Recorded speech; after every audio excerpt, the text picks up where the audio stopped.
And we're live with the second episode of the Space Stallion podcast. I think I'm waiting for somebody to join the squad. I don't have an invite yet. Oop. Left out Dave. Come to the party, Dave. Yes, sir. Alright. At number 10. Yeah. I'm noticing a theme with the intros. Yeah. Okay. Alright, so as usual, this is our podcast where we discuss certain topics. Each of us picks a topic for the day. And now we have an overarching theme for this one, which is anime. Yay! Wow! I was trying to do that anime wow voice that PewDiePie uses in his vids. I don't know. Wow! Oh yeah, that one. Yeah, that one. Yep, so let's start the 3v3. Sounds like that actor. What's his... the Wow. comedian guy. Wow. Also, Yes. Owen Wilson? Yes. Owen Wilson. I love that guy. I love that guy's films. Yeah, he's pretty cool. He's always doing films with the same other guy whose name I also don't know. Probably Ben Stiller. The tall guy. I think they did the Google film together. Oh, what's his name? Vince Vaughn? Vince Vaughn, that's the one. Yeah, he's always playing the exact same characters in every film. Himself. Yeah, you can just... Man, it's a great gig if you can get it. Ooh, not a great start. No, you almost got a goal as well. It's like the Tom Hardy role. Just... Yeah. It's my Tom Hardy. Flawless accent. Yeah, so this episode's theme is anime. And we can kick it off with Davey Boy, like we did last time. Okay. Wavy Davey, hit us with your topic. Sure. Well, since the theme's anime, I was going to discuss Weeaboos. Right. Or just anime fandom in general. Can you explain for the non-weebs what a weeb is? So there's like someone who's overly obsessed with anime. So like their whole life is like they've got posters of, characters on their walls and they do the cosplay, and then like they want to move to Japan and marry some Japanese woman because they think they're like superior. They basically want to be Japanese. Yeah, how far is too far when it comes to like fandom, especially when it comes to anime? When you have a name, like for that group, I guess. When you can label them. When you can label them. Labels are so hot right now. Yeah. In Japan, the word would be otaku for someone who's into anime. Yeah, but is that the same as weeb? I'm getting some weeb vibes from you, Dave, knowing that word. What, otaku? Oh, you see, in Japanese culture, it's called otaku. Do you think weebs know they're weebs? Or, like, are they aware of their weebdom? Are weebs proud to be weebs? Or... Probably, yeah. Is it like a derogatory term? They might not be proud of the term, but they're proud of their interest in anime. Where did it come from, the term weeb? Or weeaboo? I don't actually know. I haven't actually looked into the origin of it. I see you've researched this stuff. Yeah, yes. So what do you think, Dave? Hit us with your opinion. Well, I think like it's okay to be a fan of something, but I think fandoms and your interests can go too far to the extent where your entire life just revolves around this one topic. In this case, anime, but it could be anything really. You could say video games, which is probably which I suffer from. Yeah, I was gonna say like noticing a lot of similarities here with yourself. But if it's something that makes them happy, is it really bad? Like, Yeah. I presume a lot of these weebs can make money out of like cosplaying and Yeah. like social media stuff. So That's true. it's not just a waste of human initiative. Yeah. I think they can use their passion to actually fuel something productive. At least they're not like what you call them, the furries.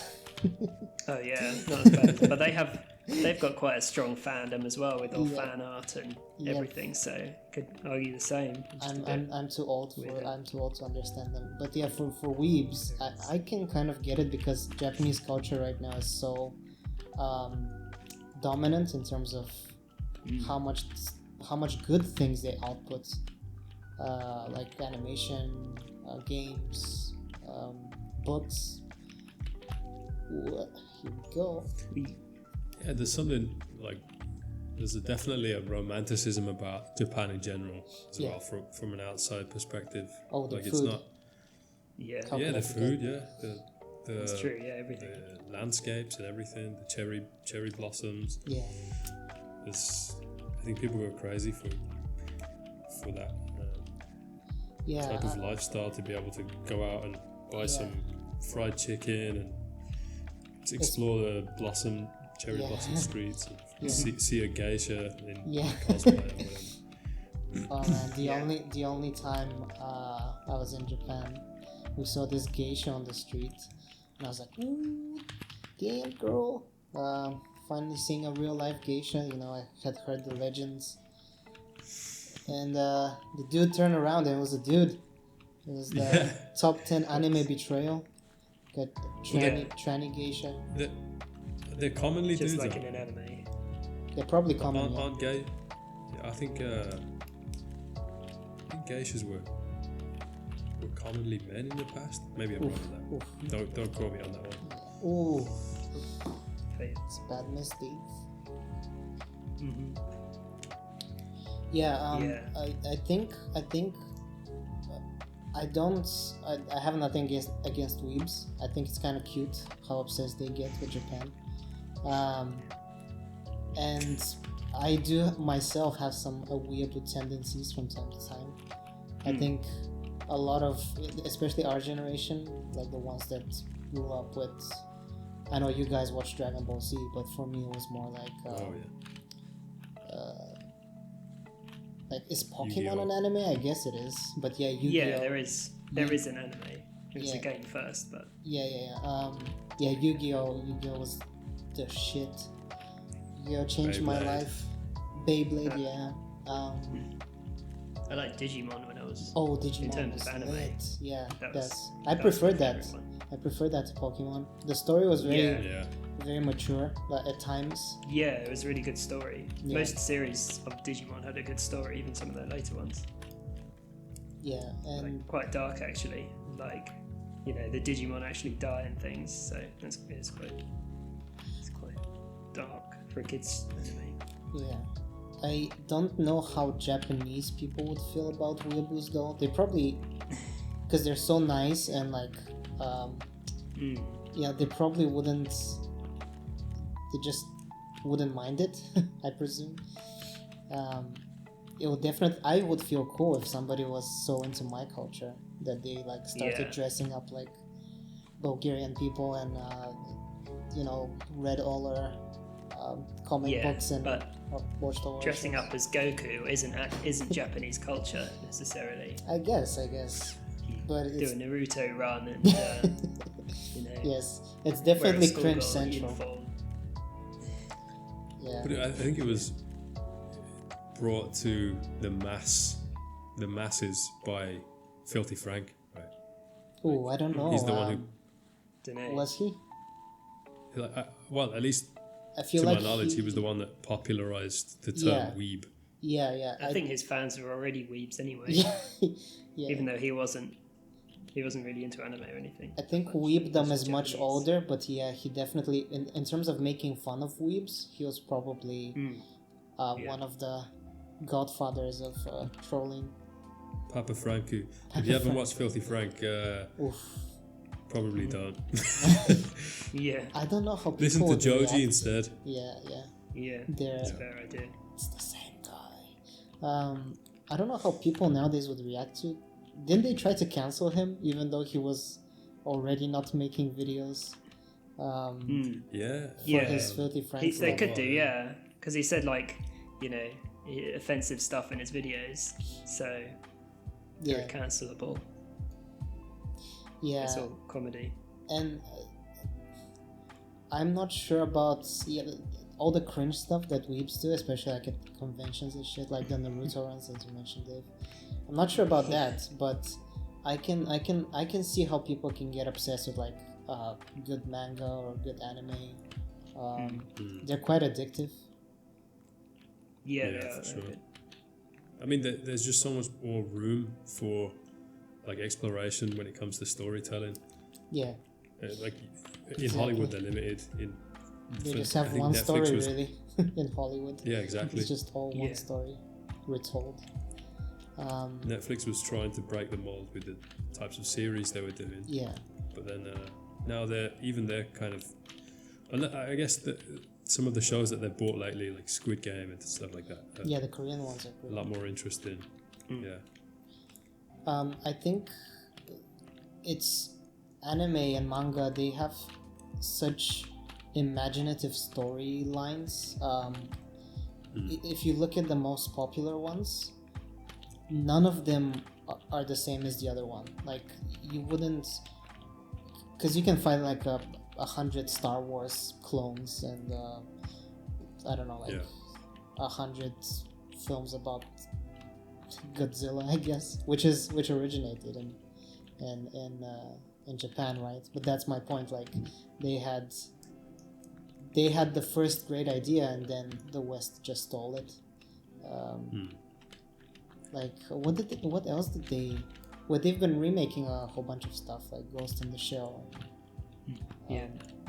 But the Matrix stole a whole bunch of stuff, right? From anime. Like those Wachowskis, they're weebs. Are they?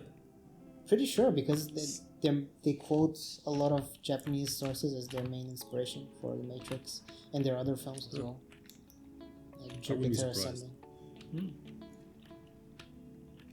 What about I know there's a lot of go on, Dave.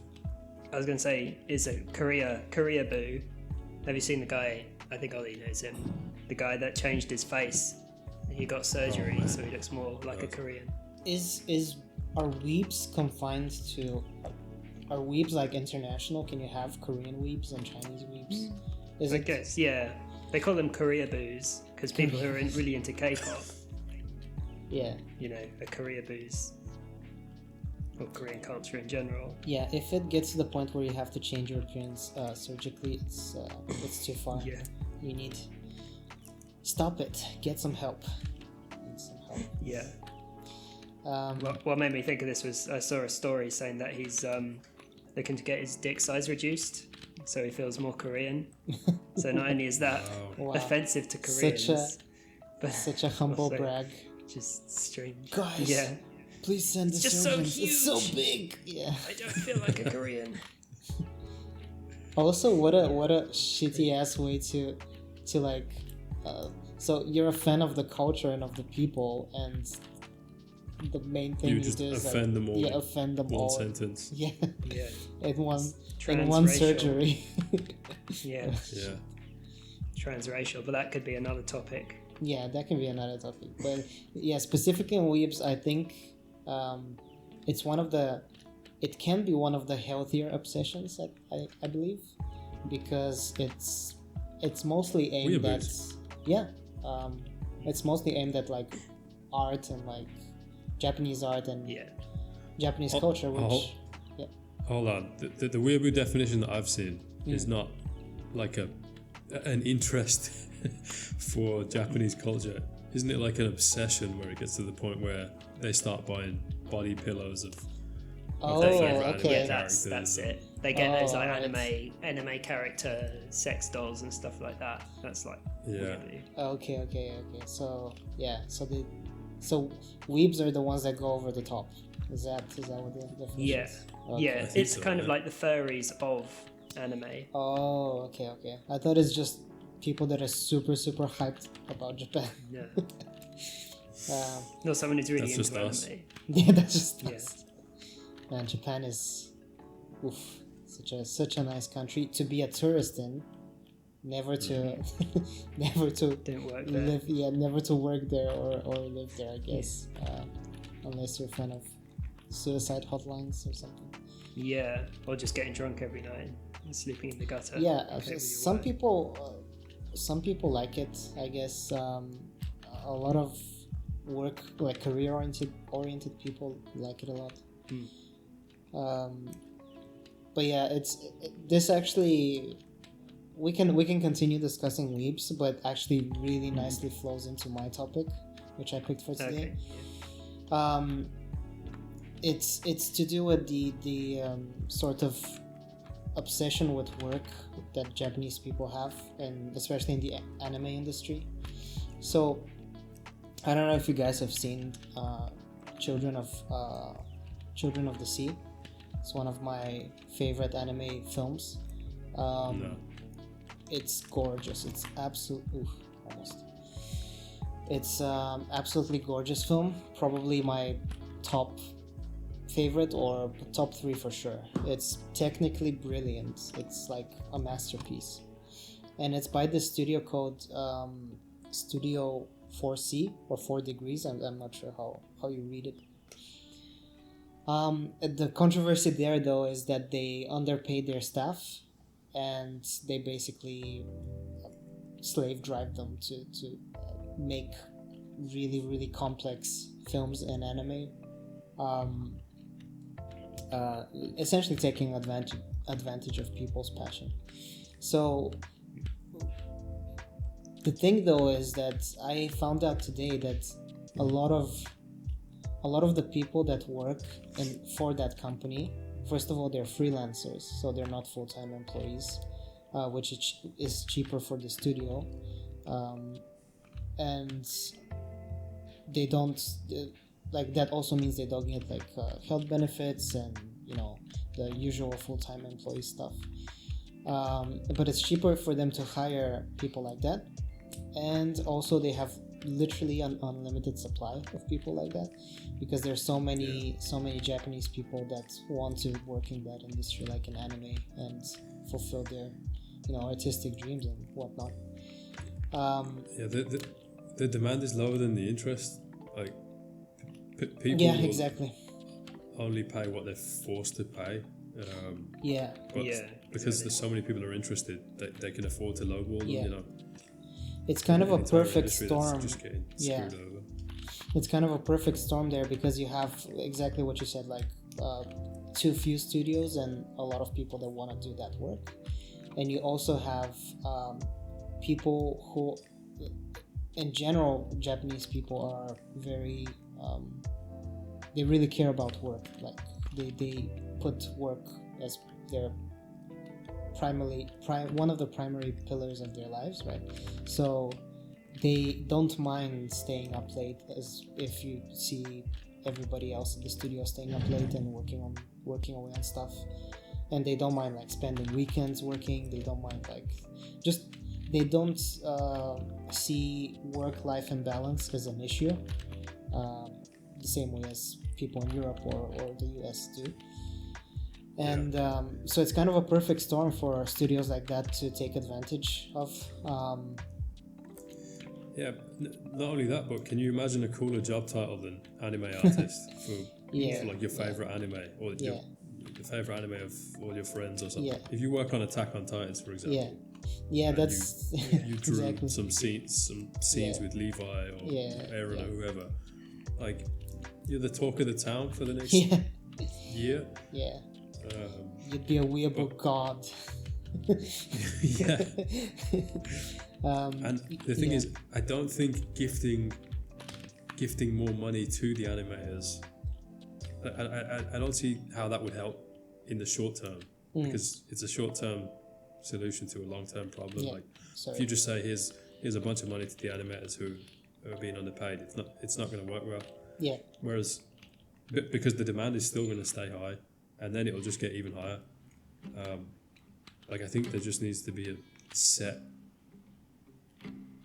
Yeah, maybe it's a tricky one. Maybe either set the minimum wage. Yeah, unionizing. Or show the difficulty of the job. Like just be people wouldn't transparent care. with people who People wouldn't care about the difficulty. I don't think, because you know those artists, they always follow their heart, follow their dreams. But yeah, I think what you're describing is just unionizing, making it a union job, which is really like unfortunately most of these jobs, like animator, I'm not sure about games, but a lot of the creative jobs are not unionized, meaning that having a union means that you have like a baseline salary for everyone, and you have and you have baseline standards for the companies to follow when they're employing people.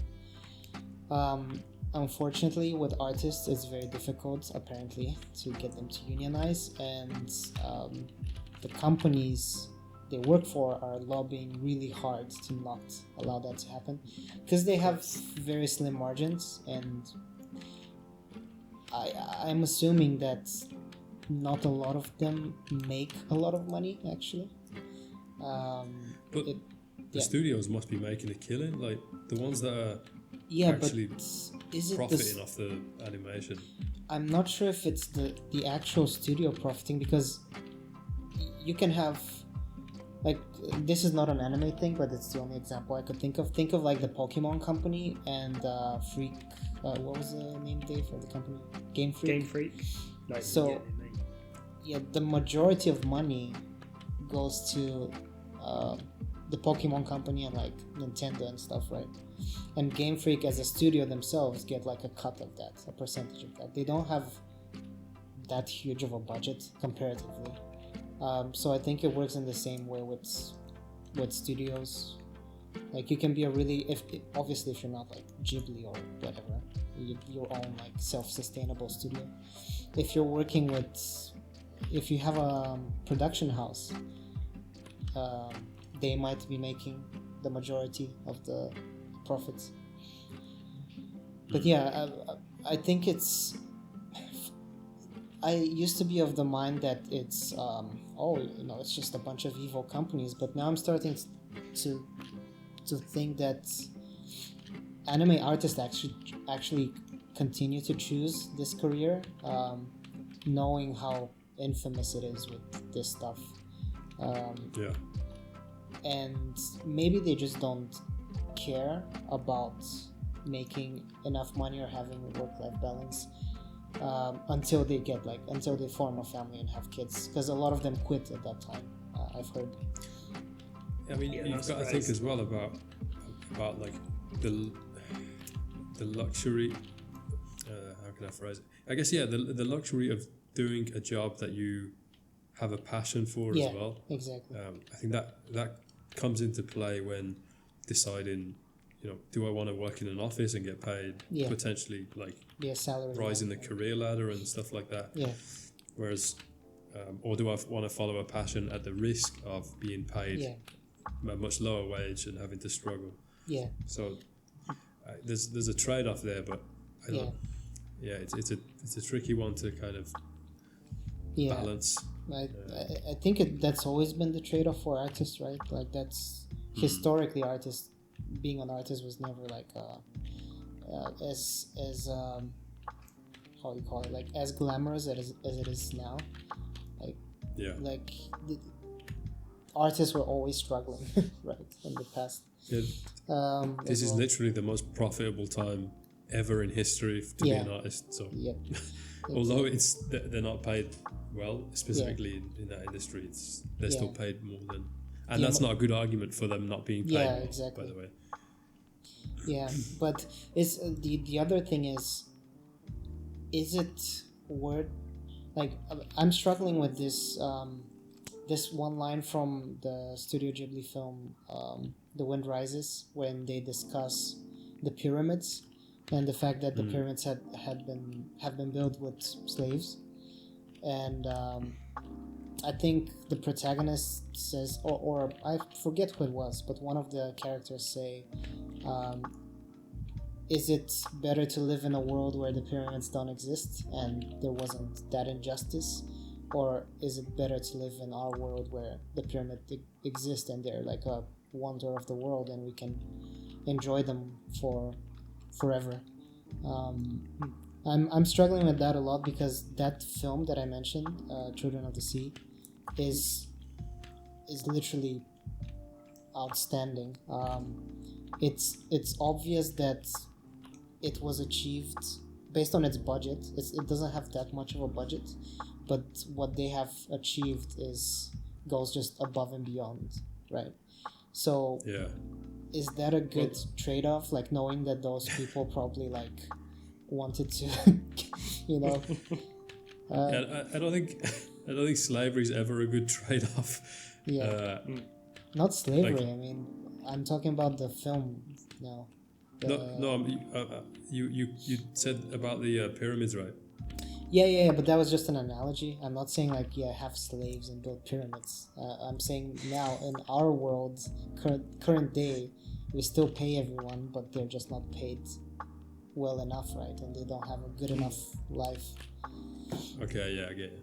Well, regarding the pyramids specifically, that's definitely not, in my opinion, I don't think that was worth it, right? Like, it's something to look at, but... Man, don't you like some giant-ass triangles in the middle of the desert? Yeah. Big stone triangles, you know. You could make them now without using slaves. Could you though? We can go down the alien conspiracy theory route. I mean, yeah. Could you actually make them? Like, imagine how much it would cost. Nobody's gonna invest in that. Probably Elon Musk, it wouldn't be worth nobody it, else. Obviously, but you physically could do it.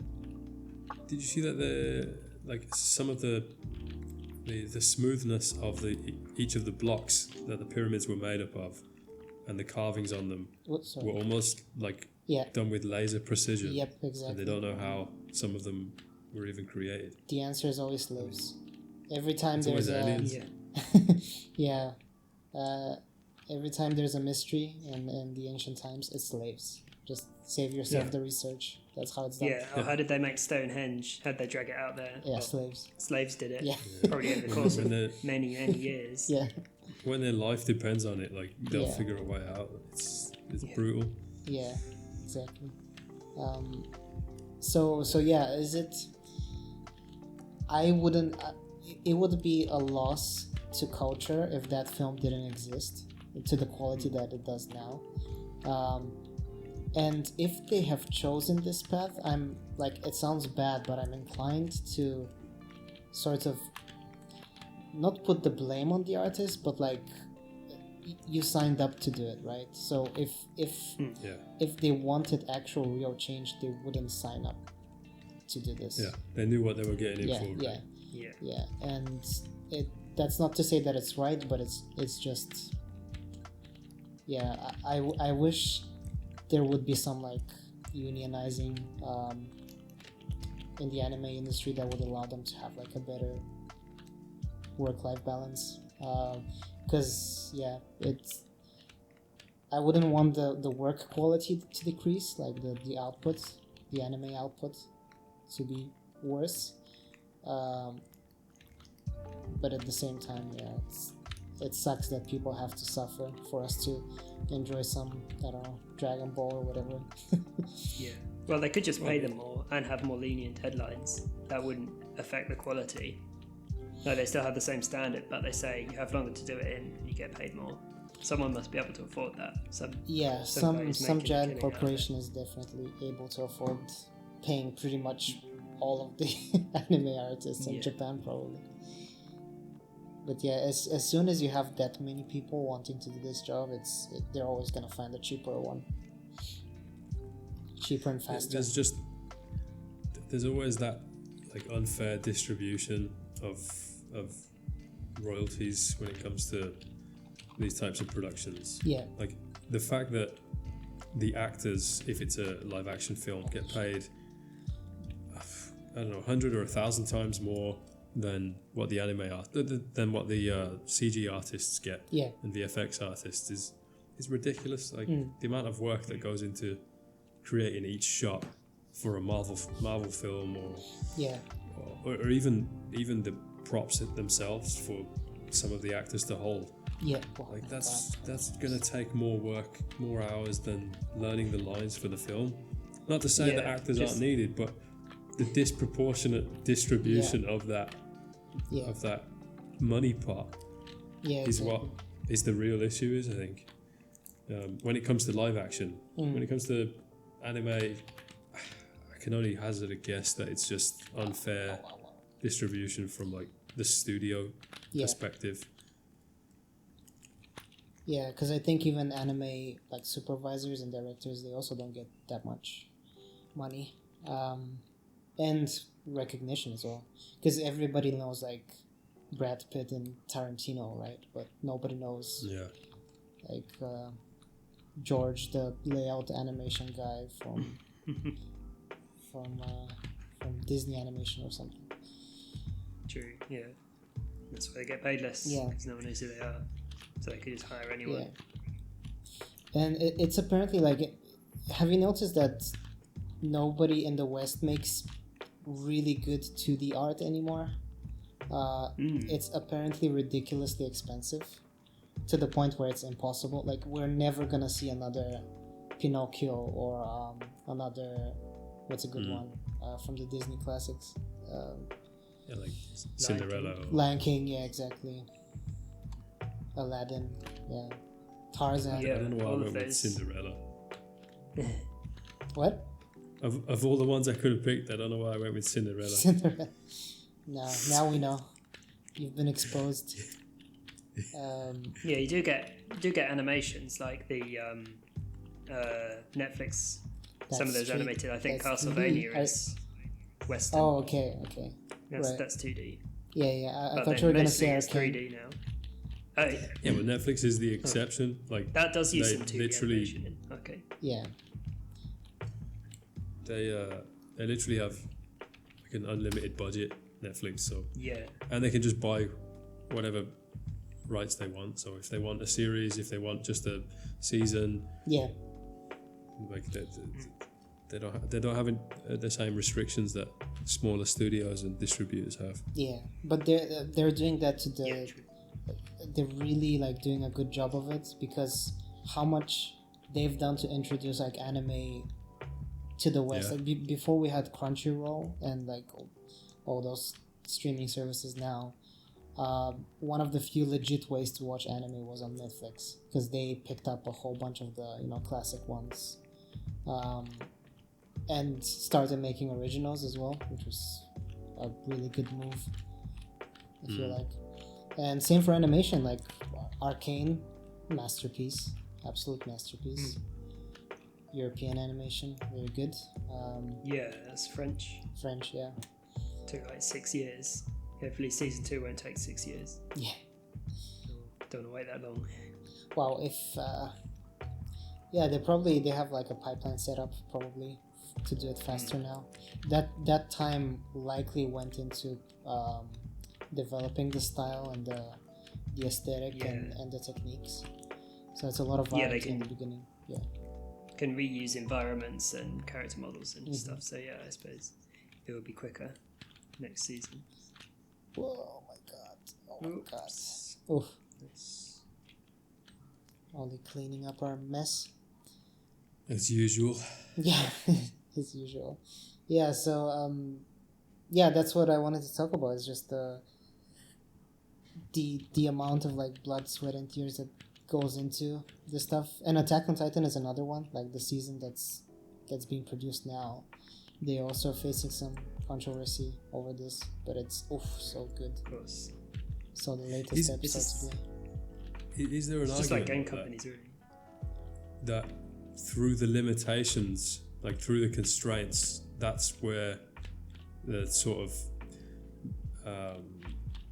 mastery is born. So you know how you've got, I don't know, football players, for example, that come from literally ghettos, would only have got to that by going through the hardships that they've gone through, and rappers the same, and is it extended to other industries like animation? And because some of the artists, the anime artists for these series are unreal, and the stories that they can tell in such a short space of time, like a 20-minute episode, is it's crazy.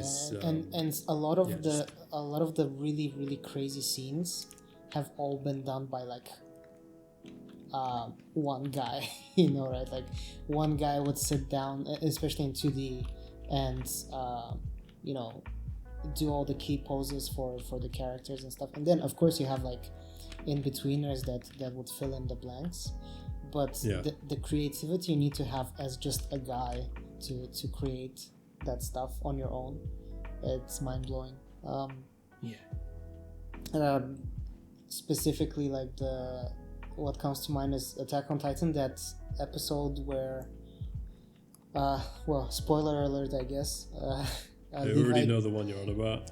The one with Levi being attacked in the streets, right? In the streets, that whole sequence was outstanding, just unbelievably well done. That was the best animation I've seen in an anime ever, I think. I remember watching it for the first time, I mesmerized by exactly. I think I did the same. Just the fact that they were going outside the lines as well when it comes to the style. They didn't feel restricted to like just the style that they defined for the entire show. Was and the creativity you need to, because what they do is they actually change camera lens focal length multiple times in that shot. So the knowledge and creativity you need to have to be able to pull that off is insane. Just mad props to whoever it was that came up with that. And that's the other thing that bothers me of this topic, is that for a lot of artists, like musicians, it's really easy to say like, if you want them to make more money, just go and support them. But actually just watching the anime probably doesn't make that money from your viewing, doesn't probably, even if you buy stuff, doesn't probably reach the studio, or definitely not the animator, because a lot of them are freelance, right? So I was thinking like, what would be a good way to support these guys? The only thing I could think of is just watch the credits and find the guys that actually worked on the things you like, and try to search them out on, like, I don't know, ArtStation or whatever website they might have, and support them that way, like purchase their prints. Or the word Victor's looking for here is cryptocurrency. Yes, of course. Man, none of that. I'm joking. That's for another show, but I think so. Just wanna talk about one thing that's kind of related.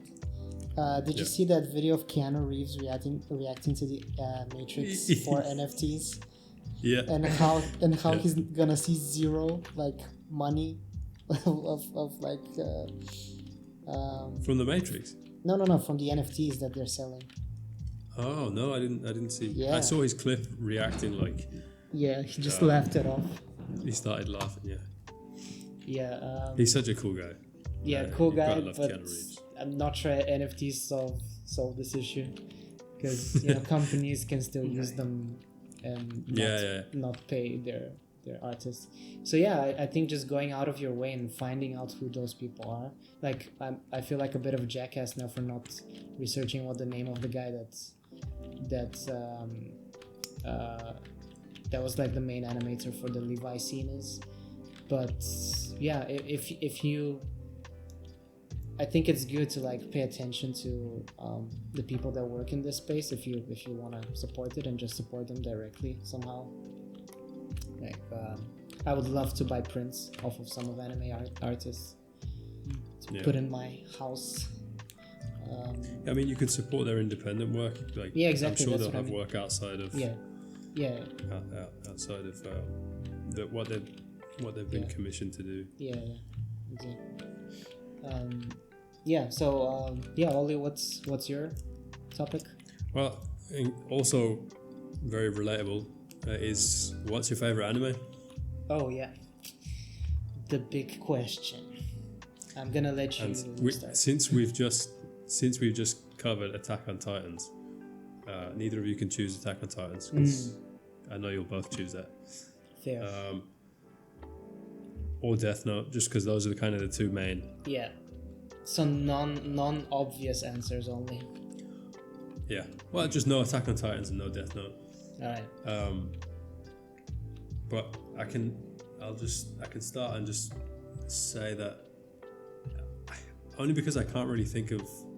Oh, actually, it's a mix between two. So, for me, my personal favorite, just story-wise, is Steins Gate, which is about a mad scientist who gathers a group of friends along this journey to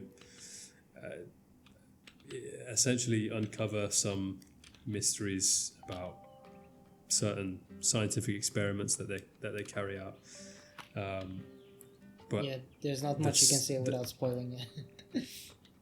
Yeah, I mean, the thing that I can say is the slice of life aspect to it makes you feel so immersed in the storyline, and you don't really need the brutality of Attack on Titans or action, or the sort of clever plot twists of Death Note. It's just the slice of life style makes you feel part of the series. Yeah, that's a very acquired taste thing, though, right? I remember really disliking slice of life in anime when I started watching anime, just because I was so used to, Western stuff where everything has to be plot driven and have a lot of action and just be engaging 100% of the time without like taking a break to just explore the world and the characters in the world. I remember it took me the longest time to start to appreciate that, and now I feel like it's a great sort of trait of anime that they do that quite a lot in a lot of series. Just especially Ghibli films, just sit back and just explore the world. Take some time to just see how those characters live. It's exactly It's really it makes the connection a lot deeper with those characters. Yeah, because you get attached to them, and like there's a sense of escapism from the series, and then certain things happen to these characters, and you start feeling for them, and it's just excellently done. But if you're not into that type of slice of life style, which I know it's not for everyone. There was another series I watched called Rainbow, which is also just an incredible show. It's it's about a group of kids that go to I don't know if it's a prison or like a reform school thing, and essentially they have to. It's a lot more brutal and violent than they expect, and they have to kind of cope with the atrocities there that are going on. And the story is kind of how hard times can form the strongest of bonds between groups of people. And again, like this one is just definitely not slice of life, that's for sure. But but you feel for the characters because of the pain like that they're going through. And the animation is also really nicely done. Nice. I haven't watched that one. Steins Gate, actually, when you back in the day when you told me it's your favorite show, I was like, really? And I started watching, but at that time I was not mature enough in my anime appreciation to get it. Yeah. You weren't weeb enough. I was not weeb at all at that time. Yeah. But afterwards, I read the manga. I still haven't watched the series, so I still need to do that. I read the manga, and the manga was amazing. But yeah, it's sometimes it's very difficult to get into an anime just because of like a unique style it might have. Like Steins Gate, I remember being super brightly colored. Yeah. To the point where it's almost dizzying. It was dizzying for me at that time to watch it. So it's very washed out, like bleached, and the sound of crickets or cicadas. Yeah. Mm-hmm. It took me the longest time to. I thought that sound was how they illustrate like really hot weather. Like it's so hot that it's sizzling, you know. And it took me the longest time to. Well, when I lived in China and when I went to Japan, it actually is like that during the summer. You hear them all the time, like in the background, constantly. Same in Cyprus. Oh, really? I didn't know we have them in Europe. Yeah, there's just constant cicadas in the summer. Had no idea what that is. Yeah, so I only now like having. I guess it's good that you know there's gateway animes that you can get into that allow you to start appreciating some more niche things like Steins Gate, because I don't think like people that sit down and start watching Steins Gate, a lot of them will probably be put off if that's their first anime, right? But it is exactly. Good, I had to start with Death Note and Attack on Titans, and without those two I probably wouldn't have watched anything else, so it was definitely a good gateway. But what about you two? What are your favourite animes? Well, I could list a few, I suppose. So one thing I think Samurai Champloo. That one? Yeah. That's really cool. That was a little while ago I saw that, but that's a really good series. Good choice. That's kind of like episodic, but with an overarching plot of their journey to find this samurai or something. I can't remember what the main plot was, but every episode had a different sort of storyline, which I quite liked. What was that flower? The sunflower something. The samurai that smells of sunflower. Yeah. Oh yeah. That was it. I had to find that guy. But that was really cool.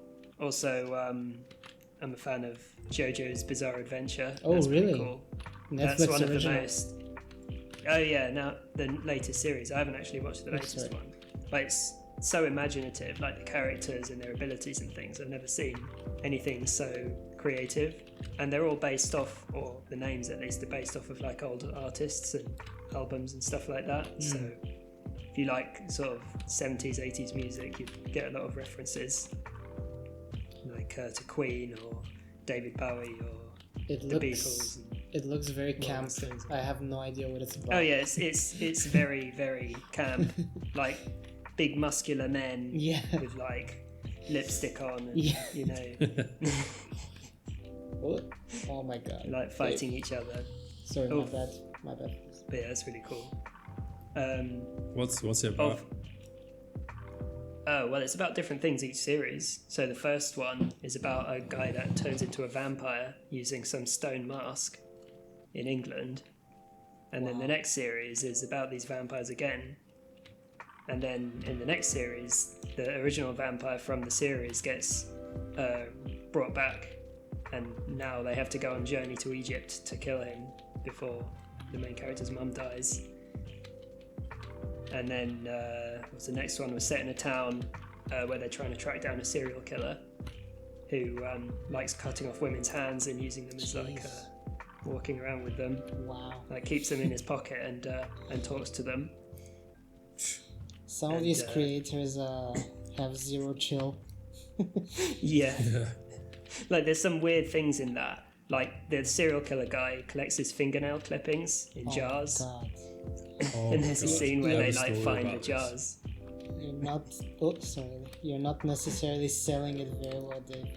No, but you're supposed to see how like messed up this guy is. Right. Man, I have a story about this. Like, character. I went for a job interview once, and there was a guy who was interviewing me for a creative position, right? So it was in like some department where they would come up with ideas, and you'd kind of have to. My role would have been to design the concept for this creative idea. So I was interviewed for this job, and when the guy started talking to me about his Twitter following, he said he had amassed this pretty huge Twitter following. I was thinking, maybe he must be making some pretty creative stuff. So I asked him, what do you do? Where did you get this following from? Man, he collects his belly button fluff and puts it in jars. What the fuck is that? And he has a Twitter account for it. What the fuck is that? Yeah, so maybe they just based JoJo's Bizarre Adventure off some pretty real characters. That guy, yeah, that's the kind of person who would be an antagonist in it, I think. Yeah. Man, so speaking of weep shit, I'm not sure if that's weep shit, but there at some point there was all these obviously there has been a Japanese panty, girls panties selling for a while, but recently there was bathwater sales, you could buy bathwater that girls Belle Delphine, the celebrity with the pink hair. Yeah. Oh, but she's not Japanese, right? She's South African. No, she's not. She's British or something. But yeah, that kind of idea, selling used panties. You can get them in vending machines, can't you? It's panty vending machines. You can sniff them. Yeah. And then what? Yeah, well, don't want to talk about that on this. You can guess. Yeah, Dave, you're reinforcing the weeb. Yeah. Yeah, see, that's a weird thing to buy women's used underwear. Yeah. Is it? Yeah, kind of. Or just a perv thing. It's probably those salary men that work 7 days a week that's pop by those vending machines on their way back home to their disappointed wives or whatever. Yeah. Wait, who stocks the vending machine? Yeah, who stocks it? I guess they have organisations where they collect the women's pants, after they work out or something like that. Man, I'm sure they're artificially scented. Ooh. That sounds illegal to collect. Yeah, gross. Yeah. Anyway, but back to your anime. Oh yeah, list. Anime. I was also going to say a recent one that I quite like was Jujutsu Kaisen, with the guy with the pink hair. That's kind of the standard sort of protagonist, fighting monsters kind of anime. But it was really cool. It was quite dark themed as well. Some of the villains were quite interesting characters as well. One particular villain near the start, I think, is a really interesting character because he's pretty evil, really, but manages to kind of indoctrinate some innocent kid to trying to join him as well. So then you have that kind of this kid trying to choose between this bad guy who killed his bullies or the good people who don't want to kill anyone. But yeah, that was pretty cool. And then it's kind of just them fighting, and then there's the kind of One Punch Man super overpowered character as well, who can literally beat anyone using just a minuscule fraction of his strength, which is kind of a cool animes that have, obviously One Punch Man, but also Mob Psycho 100, which is made by the same creator, I think, about someone who has extremely powerful powers, but in Mob Psycho 100 you can't control them properly, so it's kind of a different story. Right. But in the other ones they can control them, but then they're limited by how fast they can run or whatever, so they're just super strong. Can't say I've seen any of these, but I take your word Mob that Psycho's wicked. Okay. Oh. Mine would be, one is called, my favorite one is a slightly niche one. I don't know if it's niche, maybe it's popular. Erased, it's on Netflix. It's oh yeah, I've seen it. Yep. It's that one. great. Yeah, It's just one season, I think, one or two. I think it's one. and it's about this kid who witnesses a murder. Sorry, doesn't witness a murder, but his classmate gets murdered. And when he's an adult, he gets the chance through some magical happenstance to be able to go back in time as his younger self in school and try to prevent his classmate's murder. It's very, other than that one magical element, it's very down to earth. Has a lot of slice of life and has a lot of like, it is a thriller. It has a lot of mystery, but it's also kind of just nice and chill to watch. It's in this like very picturesque, it could be Hokkaido, like a winter town in Japan. It's really, yeah, it's one of my favorites for sure. And the other one would be even more obscure. It's actually my wife's favorite, but she got me into it. I watched it when I was a kid as well. I don't know if you guys had Slam Dunk back in the day. Yeah, it's this basketball anime.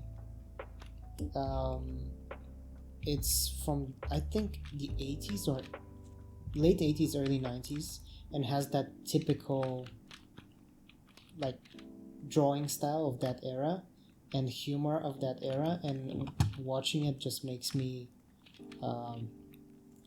nice. Watching it just makes me remember what it was like back in the day, like just chilling at home after school. Nostalgic. Watching it. Yeah, very nostalgic. Yeah, but I mostly watch. I don't know if these are obscure because again I think they're super popular, both of them, but they're not usually animes that people mention in their like top 5 or whatever. Yeah, I wasn't expecting you to say Erased, to be honest. I mean, I really liked it. I kind of felt like the whole thing was building up to, I'm not going to say, but the plot twist. Yeah.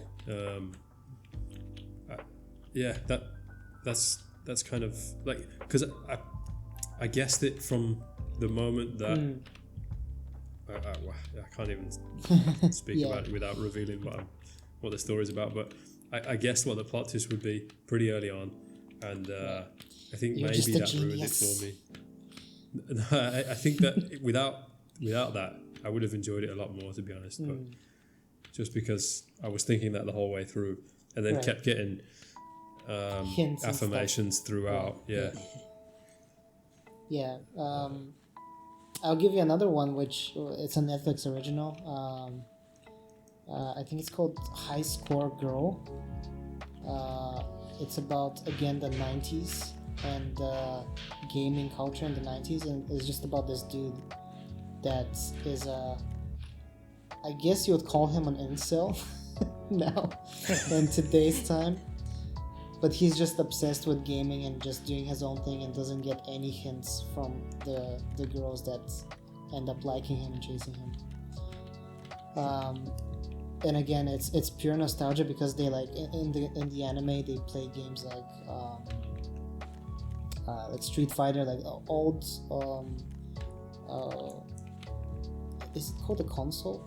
Those huge ones, like the ones that you have like in arcades. What are they called? Like cabinets, gaming cabinets. Yeah, just I guess arcade machines. Yeah. Yeah, like those types of games from back in the day, and again, it reminds me of that time. I'm noticing a pattern of like the nostalgic route. I'm a sucker for that. And yeah, I think we all grew up like with Yu-Gi-Oh and the ones we mentioned like earlier, Digimon, Pokemon. Yeah. Just don't rewatch them. Trust me. Just let them be fond memories.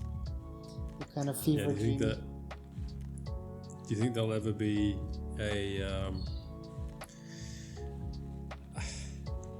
like a modern day?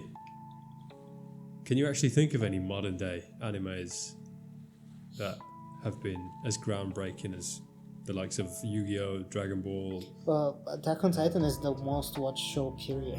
True, in the world. Yeah. True. I'm not sure if it was in the world or in the West, but it's definitely up there.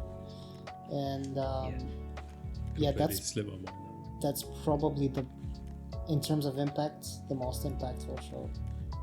Yeah, I think in terms of like what the kids watch, I think My Hero Academia is pretty big. Yeah. That's got so many series. I used to watch it, but now I've just fallen behind, and there's so many series now. Fallen behind as well. One Punch Man, maybe. That's pretty. Yeah. Sort of in the way that. That was groundbreaking. Deals with like. But was it non-hero? Was it as groundbreaking as the likes of Yu-Gi-Oh or Dragon Ball? Like they wouldn't put One Punch Man on a kids' cartoon show. Yeah, that's true. That's for adults. Yeah, that's for adults. In the West, right? Yeah. Yeah, no, those I absolutely love the old style as well. Well, it's not. I guess it's old. It's 20 years old, but I just like the way that those shows looked, the way they were drawn, the colors that they used. I think it's very. They're very striking. Nowadays, a lot of the animes I've seen have been just default anime, just like it's out of moving a away factory. It's moving away from that now, isn't it? Like you see lots of the animes that are coming out now where I think they're created in 3D and rendered in 2D, maybe. Yeah, exactly. High score girls like that, and children. It just doesn't have the seas same like effect. There was something about the really old style, like in Samurai Champloo, for example, that it's just beautiful to watch. Whereas Baki is, Baki's just the one with buff dudes fighting. Basically, that's the plot as well. Buff dudes fighting. It's just I don't like it. The 3D. It can work 2D. very well in some shows. I feel like Children of the Sea it works 100%. Like just the sync is so flawless. Attack on Titan, a lot of the times it works, some of the times not. But I think nothing beats the flexibility of pen on paper, or in today's case like pen on tablet, because you can make any shape you want, whereas with 3D you need to create the model, rig the model, and it's only transformable like to a certain degree without having to change it. Like if you have let's say the Beast Titan model and rig for Attack on Titan, there's only so many ways you can like move it and bend it without having to do it in 2D for the really like extreme poses or something that has never been done with that model. Yeah, I get what you mean. It's like in those animes where somebody's throwing something, right? Or even in Attack on Titans, the I don't know if you just said this, but that Titan that his arm bends all the way back to throw. Yeah, exactly. The Beast Titan. Yeah. Oh, that's it. Yeah, Beast Titan. Yeah, that's what I meant as well. But I can't say that 3D is bad because I work in 3D, so I am actually I want it to be good and it has potential to be good, but it's just expensive to make it good. Yeah, but it'll get there, right? There probably won't even be animators in the future. It'll just be you tell a program to draw you some pictures. Oh, actually, you showed me something which was it's called Promethean AI. Oh yeah, but that's for environments. The guy renders, the guy renders a room with his voice. You can say like, build me a bedroom, a cyberpunk style bedroom with a desk in the create a lamp on it. There's a huge create an environment for it. There's a huge asterisk with that though. Not to knock the technology, it's amazing. It's one of my favorite things to come out recently in the CG world. those assets need to have like by assets I mean like if we're talking about like a cyberpunk room, like or a kid's bedroom, like the TV, the beds, all those things need to have been made beforehand by somebody, and they're just put in a database for the AI to use. The AI cannot actually make them on its own. Yeah. But for the whole idea of that tool is that an animator can be more of an art director rather than just a factory worker that needs to, place things left and right and move one frame, in time and then place them again or whatever. So the 3D artist, I should say, can be more of it's more of like a god mode type of art creation where you just use your voice and to actualize 3D scenes. So for environments, it's absolutely amazing. Well, then it's a case of like less jobs equals better jobs, right? It doesn't mean happier population, but the people that do have the jobs with the robots in the future will have some pretty sweet jobs. Like their jobs will be just a I'm a robot product assistant. manage. I think we'll only have product managers in the future. It'll just be exactly. people doing scrums for for robots. Yeah. I know you guys hate on him, but Jack Ma, the creator of Alibaba, before he got disappeared, one of the lines that I really liked of his during the talk with Elon Musk was that the whole point of this is not to put people out of jobs, it's to let people do the things they want to do. So like you can either be like a pencil pusher and just move I don't know, like cubes in the background of a scene for some popular anime, or why not be just this art director type of role where you can create worlds with your imagination and your voice. Which one is better? Which one do you want to do? And go on. And those people that feel like, oh, that's just gonna take jobs away, well, I think it would be faster to make projects in this way, so there will be more projects and there will be more jobs for people to fulfill, which are more interesting for them to do. Well, just to clear up, like, I don't hate on Jack Ma. I just everything he stands for. no. So that interview with Elon Musk, he literally said he doesn't look at AI as artificial intelligence. He looks at it as Alibaba intelligence. Man, it was the cringiest interview Yep. I think I've ever seen. So yeah, and him sitting next to Elon Musk, there was no comparison when it comes to their knowledge of the tech that they were both working on. But at the same time, Elon Musk was talking about how AI is gonna like destroy us, and we really need to be careful about all the robots gonna slit our throats in the night and shit. Yeah, and it's gonna be Terminator. Maybe he's right. I doubt it, man. AI is just math.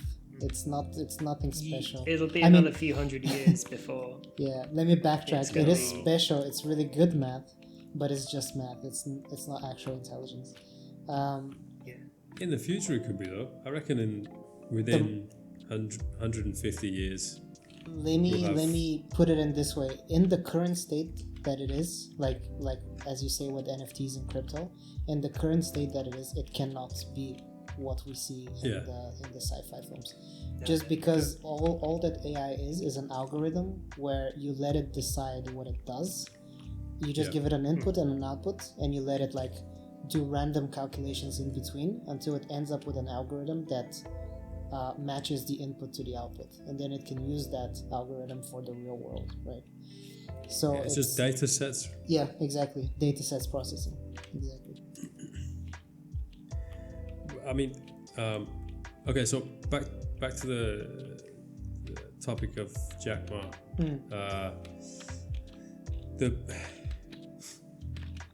I guess the way that he looks at the productivity of that artificial intelligence will move the job market landscape towards, like, the thing is, you can agree with what he's saying, but when his personal practices are to overwork people to the bone, and make them work 6 days a week, it's just crazy stuff. Like, you can't really take some of his other opinions too seriously. They love their jobs so much.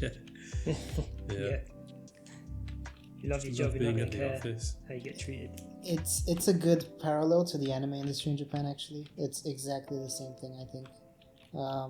Where you feel like the honor and the privilege of working on a huge product like Alibaba's products, and you let this employer take advantage of you willingly.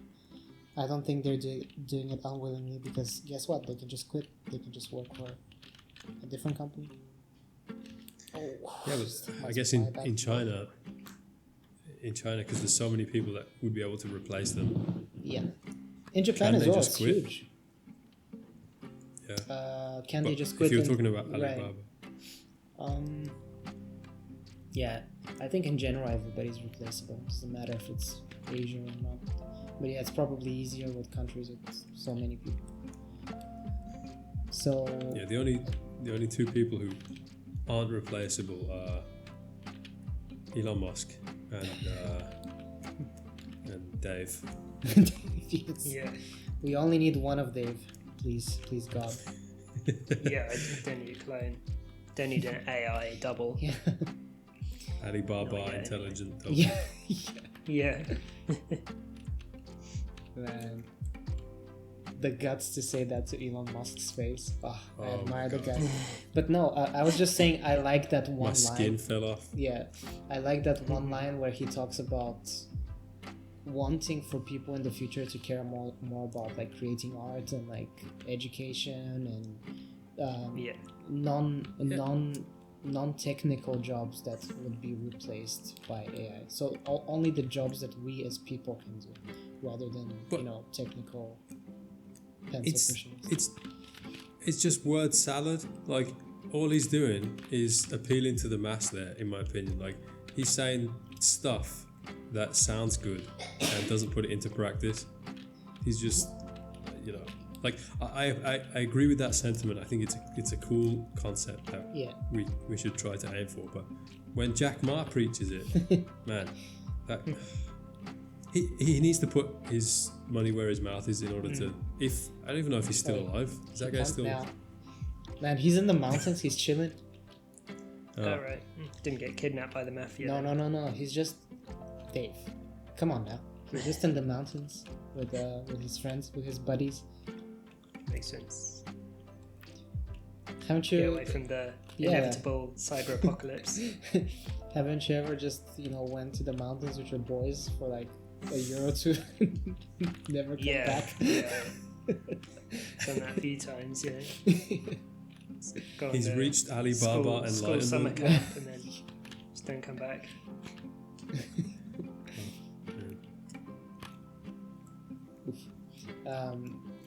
Yeah, I don't like the guy. I just think some of the this was probably written for him by somebody, like the guy who wrote that line for him. Yeah. I like that guy. Yeah, but I guess the final part of the podcast is just rambling about random chat. Just whatever comes to our minds. Decide on what next week's topics are going to be. The state of the world. Yeah. Can AI destroy everyone? Can AI ever overtake humanity? Guys, oh my god. I think. 100%. Well, Dave, you're a developer, but only if you were a developer as well and you just tried to use AI, I think all of your worries would be put to rest. Yeah, probably. Yeah, it's pretty like low quality right now. Oh, get him, Dave! Oh my god! Why didn't you? Oh my god! If you saw it's literally in the goal, the ball, and yet for some reason You should have just That didn't yeeted it hard. I didn't have any boosts. I couldn't get to it.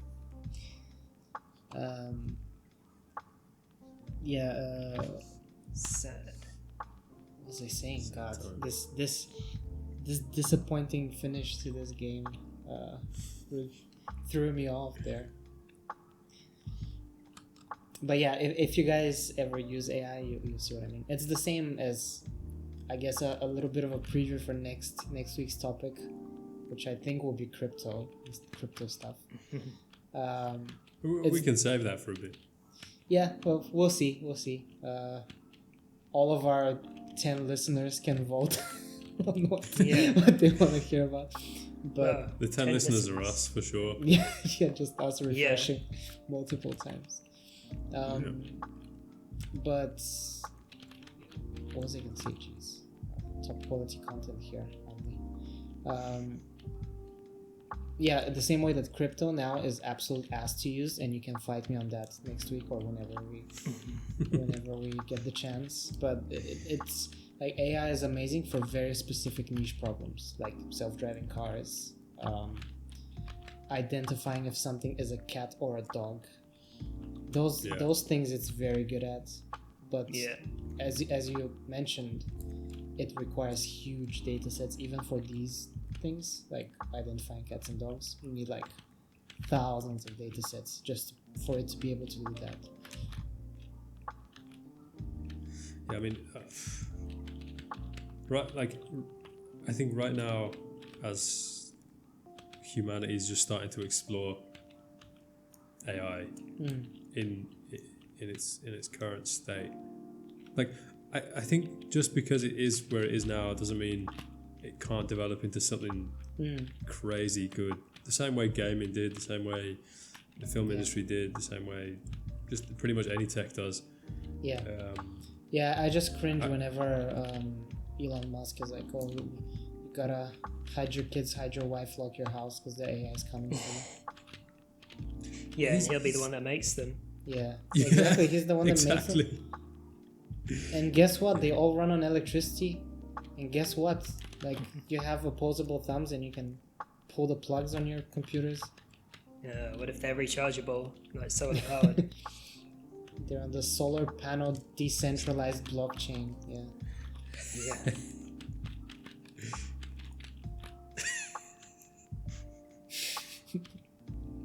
Anyway. I was going to say, what if it runs on wireless electricity? Yeah, wireless gas. What if, man, imagine the gas fees on AI. Oh, yeah. Anyway, that's for next week. Yeah. Until next time.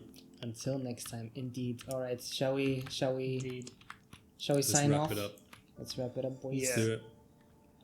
Well, actually, we have 2 minutes of this game, so might as well just finish the game. I suppose so, yeah. Yeah, not to... For whoever's watching this on YouTube. Yeah, so no one's going to get to this point anyway, so might as well just say whatever. We're doing it for ourselves, Dave. Yeah. Oh, yeah. Yeah, that's... whoever's still listening, you're the real MVP. Hit us up on Twitter. We'll send you something. Yeah. Just say you watch the whole thing, and then we'll send you a goodie bag. Yeah. Which will just be just a whole bunch of junk. Belly button fluff. NFTs. No, like belly button fluff We'll and turn toenail clippings. our belly button fluff into NFTs and send that. Now you can't own it, but you can own a digital The receipt. non-fungible... Actually, we should just send a receipt and say it's an NFT. I don't know. Anything. Dave, it doesn't work on paper because it's not decentralized and democratized. Come on now, you should know better. And wireless. And wireless. It doesn't charge you €36 in gas fees just to send it. Yeah, true. I reckon fluff, like belly button fluff, can be better currency than what Ethereum is right now. That sucks ass. As you can tell, I'm very salty. You just triggered about 10 million people. And let all this out next week. Yeah. No, like you can tell which camp I'm on, and like I was undecided up until I actually had to use crypto, in the real world. I was pretty neutral before that, like skeptically neutral. Now I'm a hater. Oof. All right, 7 seconds to redeem ourselves, please. Oh yeah. 17. Everyone's a hater until Until they make money out of it. exactly That- until yes. until Dogecoin goes up. Everyone's a It's the hater. only value of crypto anyway. You make money. Oh man, But we're I can say triggering that everyone next week today. as well. Oh. Yes, Well. boy. Overtime. Clutch. What a clutch move.